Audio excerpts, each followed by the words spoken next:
want to take a closer look. There's more to this painting than meets the eye. And yes, it's acrylic painting of a man, but I didn't paint it on canvas. I painted it directly on top of the man. What I do in my art is I skip the canvas altogether. And if I want to paint your portrait, I'm painting it on you, physically on you.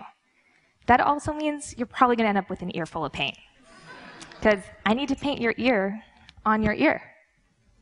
Everything in the scene, the person, the clothes, chairs, wall, gets covered in a mask of paint that mimics what's directly below it.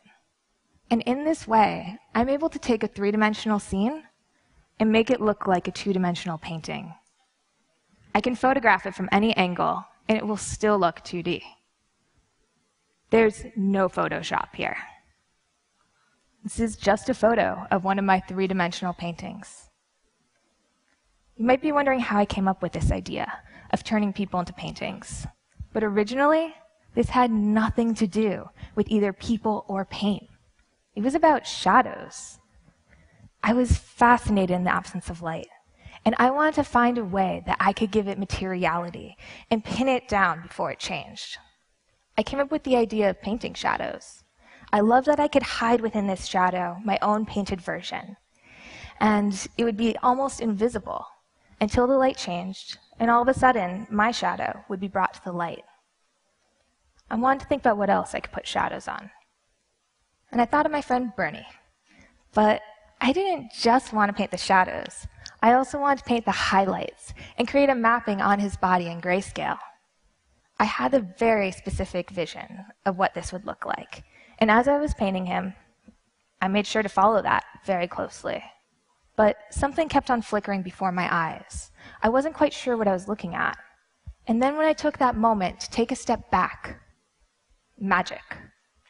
I had turned my friend into a painting. I couldn't have foreseen that when I wanted to paint a shadow, I would pull out this whole other dimension, that I would collapse it, that I would take a painting and make it my friend, and then bring him back to a painting. I was a little conflicted, though, because I was so excited about what I'd found, but I was just about to graduate from college with a degree in political science, and I'd always had this dream of going to Washington, D.C., and sitting at a desk and working in government. Why did this have to get in the way of all that? I made the tough decision of going home after graduation and not going up to Capitol Hill, but going down to my parents' basement and making it my job to learn how to paint. I had no idea where to begin. The last time I painted, I was 16 years old at summer camp.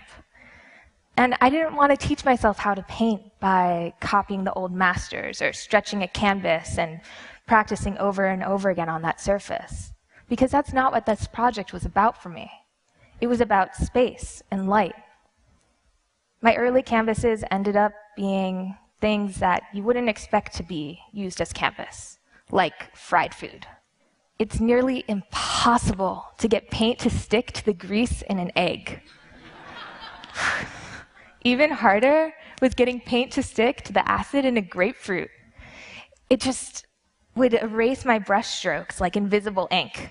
I'd put something down and instantly it would be gone. And if I wanted to paint on people, well, I was a little bit embarrassed to bring people down to my studio and show them that I spent my days in a basement putting paint on toast. It just seemed like it made more sense to practice by painting on myself. One of my favorite models actually ended up being a retired old man who not only didn't mind sitting still and getting the paint in his ears, but he also didn't really have much embarrassment about being taken out into very public places for exhibition, like the Metro. I was having so much fun with this process.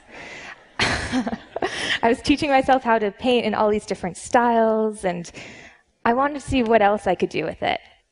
I came together with the collaborator, Sheila Vand, and we had the idea of creating paintings in a more unusual surface, and that was milk. We got a pool, we filled it with milk, we filled it with Sheila, and I began painting. And the images were always completely unexpected in the end.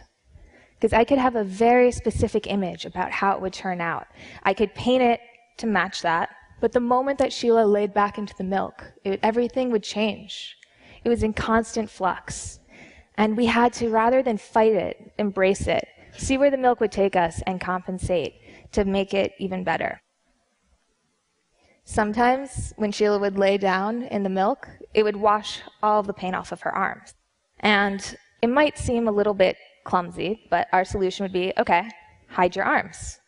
And one time, she got so much milk in her hair that it just smeared all the paint off of her face. All right, well, hide your face. And we ended up with something far more elegant than we could have imagined, even though this is essentially the same solution that a frustrated kid uses when he can't draw hands, just hiding them in the pocket. When we started out on the milk project, and when I started out, I couldn't have foreseen that I would go from pursuing my dream in politics and working at a desk to tripping over a shadow, and then turning people into paintings, and painting on people in a pool of milk. But then again, I guess it's also not unforeseeable that you can find the strange in the familiar, as long as you're willing to look beyond what's already been brought to light, that you can see what's below the surface, hiding in the shadows, and recognize that there can be more there than meets the eye. Thank you.